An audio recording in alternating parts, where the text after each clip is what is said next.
Hi mga kabayan, dito naman tayo ngayon sa labas. Diyan yung pinsan ko. Nag-stroll around kami somewhere ng park dito sa Canada.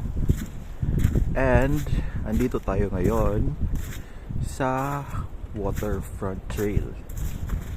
Dito yung entrance. So as you can see, madami pa rin yung snow dito. Tara,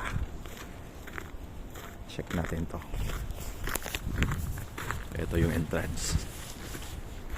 Pag summer pala, madami dito yung yung nagjo-jogging, dog walk. Ito yon. Ito yung lake nila.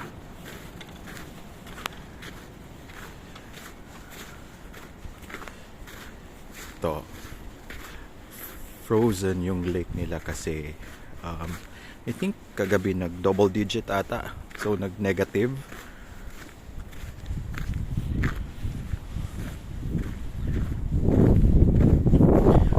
Usually may makikita kayo dito na mga nagtawag nila is nag ice fishing tulad doon.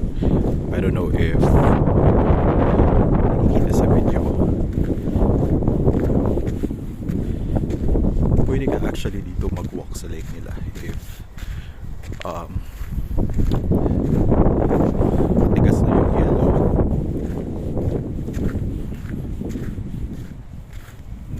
Ganda, no? This is Canada.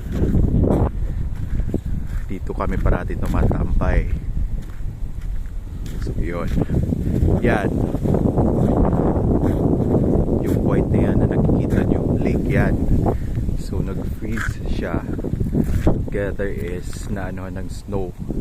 Kasi nag-snow kahapon eh. Medyo malakas yung snow. So yan yung kinalabasan. Ito yung park.